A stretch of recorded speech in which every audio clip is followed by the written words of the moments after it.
প্রথম চার্জে আসামি শেখ হাসিনাকে দোষী সাব্যস্ত করে আমৃত্যু কারাদণ্ড দেওয়া হয়েছে।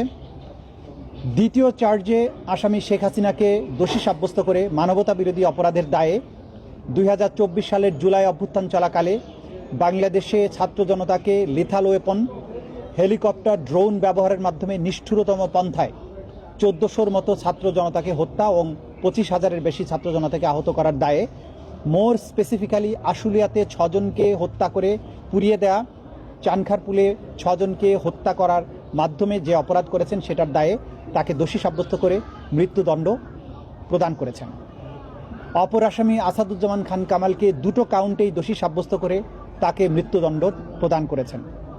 আসামি চৌধুরী আবদুল্লাহ আল মামুন সাহেবকে সবগুলো কাউন্টেই দোষী সাব্যস্ত করা হলেও তিনি যেহেতু রাজসাক্ষী হিসাবে আদালতে মামলার ভেতরের সবচাইতে গুরুত্বপূর্ণ ইভেন্টগুলো সাক্ষী হিসাবে আদালতের সামনে তুলে ধরেছেন, আদালতকে সত্য উদ্ঘাটনে সাহায্য করেছেন, সেই জন্য তার ব্যাপারে আদালত লিনিয়েন্ট ভিউ নিয়ে তাকে 5 বছরের কারাদণ্ড দিয়েছেন, যদিও তাকে সকল কাউন্টেই দোষী সাব্যস্ত করা হয়েছে। আমরা আজকে প্রসিকিউশনের পক্ষ থেকে আমাদের অনুভূতি হচ্ছে অবিমিশ্র।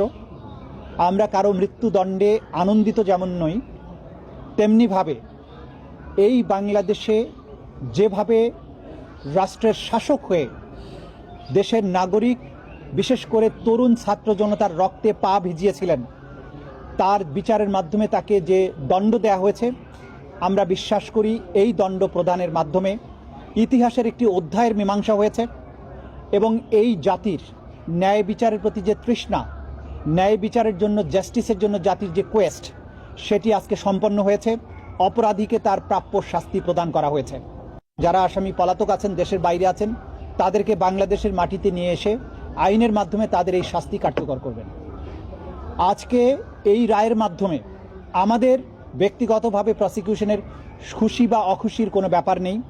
আমরা শুধু এটা বলবো যে শহীদ আসহাবুল ইয়ামিন, শহীদ আবু সাইদ, মুগ্ধ, শহীদ আনাস, শহীদ সজল, শহীদ তানজিল ইসলাম সুজয়, যাদেরকে পুড়িয়ে দেওয়া হয়েছিল, এখন পর্যন্ত তার পারিবারিক কবরস্থানে তার ফেরার সুযোগ হয়নি, আদালত থেকে আদেশ হয়েছে। শহীদ রিয়া গোপ, শহীদ নাইমা সুলতানা, শহীদ আহাদ সহ বাংলাদেশের যে 1400 তরতাজা তরুণ প্রাণ এই স্বৈর শাসনের অবসানের জন্য জীবন দিয়েছেন, তাদের পরিবারে যদি সামান্য একটু স্বস্তি আসে, সেটি আজকের এই প্রসিকিউশনের প্রাপ্তি। জাতির পক্ষে আমরা একটা বিচারিক প্রক্রিয়াকে সম্পন্ন করার মাধ্যমে এই জাতিকে বিচারহীনতার কলঙ্ক থেকে মুক্ত করার যে ক্ষুদ্র আমাদের প্রয়াস, সেইটা যদি সফল হয়, সেখানেই আমাদের সাফল্য।